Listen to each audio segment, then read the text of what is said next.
25 साल तेरे को बहुत टाइम बाकी है, लाइफ पूरा एंजॉय करना है भाई, वेस्ट मत कर भाई, फुल एंजॉय करेगा। अबे बड़ी बड़ा अबे इसको जब ये लोग बैठा है तेरे को पता है सीरियस में अबे सारी बैठा है सॉरी सॉरी प्रोजेक्ट पर काम कर रहा हूं which year first year tell me something special about me. Today is 27th February, the day when Shahid Chandrasekhar Azad sacrificed his life for the freedom of his country at the age of just 24. Alongside others like Bhagat Singh hanged at the age of 23, Sukhdev hanged at the age of 23, Rajguru hanged at the age 22, Jatendra Das age 25, Khudiram Bose age 18, हमारी उम्र क्या 25 साल Hemu Kalani age 19, life पूरा enjoy करना है भाई, waste मत कर भाई। Ranbir Kapoor age 17, Katrina Kaif age 19. युवा क्रांतिकारी के बारे में चर्चा करेंगे और हम करें कृपया आप सभी कुछ युवा क्रांतिकारियों के बारे में बताएं, नाम बताएं कितना, अगर पूरा पता ना हो तो। अभी हमारे क्रांतिकारी ग्रुप में जितना भी युवा के मध्य में है, जैसे भगत सिंह, राजगुरु, सुखदेव, चंद्रशेखर आजाद और नेताजी भी हमारे युवा के मध्य में आते थे, जो कि गरम दल ये आज की युवा तो जिस तरह से उस समय हुआ था उस तरह से तो अभी नहीं हो पाएगा, लेकिन आज की युवा जैसे इंटरनेट आ गया, बहुत सारा सोशल मीडिया आ गया, तो उसमें नेता के प्रति हमें बोलना होगा, नेता के प्रति हमें विरोध भी करना पड़ेगा। ऐसा नहीं सिर्फ नेता के प्रति विरोध करने से हो जाएगा कि जनता के सुधार की जरूरत है। जनता को पहले अपनी खुद में संभालना होगा, जनता अपने अंदर पहले सुधार लाएगा, तो उसके बाद ठीक है, नेता देश की समस्या नहीं है, अभी सबसे बड़ी समस्या क्या है देश के सामने? जनता ठीक से अभी शिक्षित नहीं हो पाया, और जो थोड़ा बहुत शिक्षित है वो अपने ही उपभोग करने में लगा हुआ है। मतलब इस पृथ्वी पे क्या समस्या चल रहा है उसको सही तरह से जानने का कोशिश नहीं कर रहा है, और जो व्यक्ति नहीं जान रहा है उससे दबा के रखा जा रहा है। मैं अभी बीच में रोकना चाहूंगी कि आप कैसे देख रहे हैं कि हम ये ठीक से समझ नहीं पा रहे हैं युवा, ठीक है ना? हम तो इसमें युवाओं की क्या भूमिका हो सकती है कि लोगों को समझाए और वो समस्याओं को समझेंगे तब तो अभी आपसे ये सवाल है कि अभी भारत के सामने सबसे बड़ी समस्या क्या है? आप गीता सेशन से भी हैं, आचार्य प्रशांत की, आचार्य प्रशांत किस बारे में बात करते हैं? अभी भारत ही नहीं पूरा विश्व के सामने सबसे बड़ी समस्या है ग्लोबल वार्मिंग।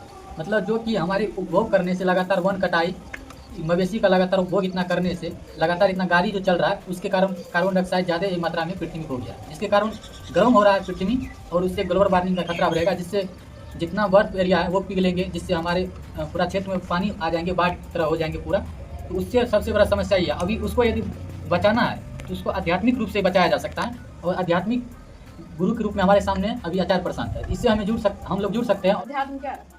आत्मज्ञान को आत्मज्ञान जाना, मतलब अपने आसपास की चीजों को देख पाना, सामायिक चल रही है समय के अनुसार चलना। आप सभी युवा समझ चुके हैं कि अभी भारत के सामने जो सबसे बड़ी समस्या है जलवायु कम से कम उपभोग करने का कोशिश करें, पृथ्वी का नष्ट ना करें, और ज्यादा से ज्यादा युवाओं तक। उपभोग तो ठीक है, उपभोग हम लोग पहले से ही कम संसाधनों के बीच जी रहे हैं, उपभोग जो कर रहे हैं उनको वही जिसे हम सेलिब्रिटी बना के रखे हुए हैं, जिसे हम अपना आदर्श बना चुके हैं, वो जितना गाँव नहीं करता उसका एक घर में उतना, जैसे बिजली हो गया, कुछ भी होगा, गाड़ी हो गया, यहाँ तक कि हर चीज़ खत्म करता है, ईंधन से लेकर सारा चीज़ वो अकेला ही खत्म करता है। तो हमें इस सेलिब्रिटी को अपना बदलना पड़ेगा, किस तरह किसे हम सेलिब्रिटी बनाना चाहिए, किसे नहीं बनाना। आज के युवा के आदर्श को, और अपना आदर्श हम तभी चुन सकते हैं जब हमारे अंदर आत्मज्ञान होगा।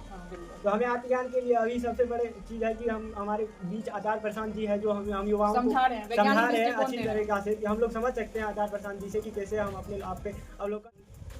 तो ऐसा नहीं कि आचार्य प्रशांत जी गीता पढ़ाते हैं तो सिर्फ श्लोक पढ़ा के छोड़ दे, मतलब उस गीता वेदांत को अभी जमीनी स्तर भाषा से लेकर व्यवहारिक जीवन से लेकर अभी मतलब मॉडर्न युग से जोड़ के बता रहे उसका इस्तेमाल अभी किस प्रकार से हम कर सकते हैं। गीता हमेशा सांदर्भिक प्रासंगिक थी, उस समय भी आज भी, क्योंकि अहम जो है, हम अहंकार जो हमेशा से रहा है, नहीं तो कितना समस्या उसकी जो उस समय थी आज भी वही समस्या है। अभी कितना लोग समझते हैं। युवा क्रांतिकारियों की बात भी करें तो वो मतलब गीता वेदांत उपनिषद को भी मां मानते थे। हमारे भगत सिंह भी हुए तो अपने लास्ट समय तक भी गीता वेदांत को पढ़ते रहे, भले ही वो नास्तिक थे, लेकिन स्वामी विवेकानंद खुद दुनिया तक वेदांत को वो खुद ही बोले थे कि वेदांत के बिना हमारे देश के युवा मतलब देश को विकास नहीं मिल सकता है। उस तरह से हमें घर घर वेदांत पहुंचना, क्योंकि आज इनको पढ़ने से और हमें पता चलेगा कि हम अभी जितने उम्र के हो चुके हैं, इससे कम उम्र के लिए अच्छे काम कर गुजर गए, तभी हमें आज़ादी मिली। आज़ादी के साथ जिम्मेदारी जब हम लोग समझेंगे तभी हमारा देश आगे बढ़ पाएगा। ये चीज़ है, तभी का समस्या था कि हमें फ्रीडम चाहिए। और स्वामी विवेकानंद ने भी कहा था, क्या कहा था स्वामी विवेकानंद ने? स्वामी जी बोल रहे थे कि वेदांत के बिना हमारे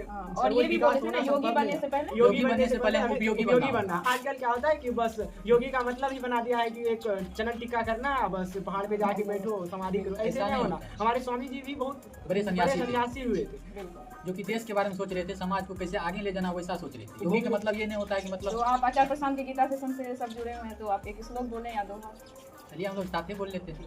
आत्मज्ञान के प्रकाश में अंधे कर्म सब त्याग दो, निराश हो निर्मम बनो, ताप रहित बस युद्ध हो, बस युद्ध हो, बस युद्ध हो।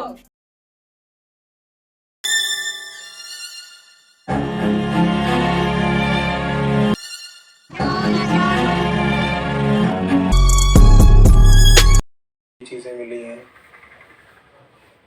तो अभी अगर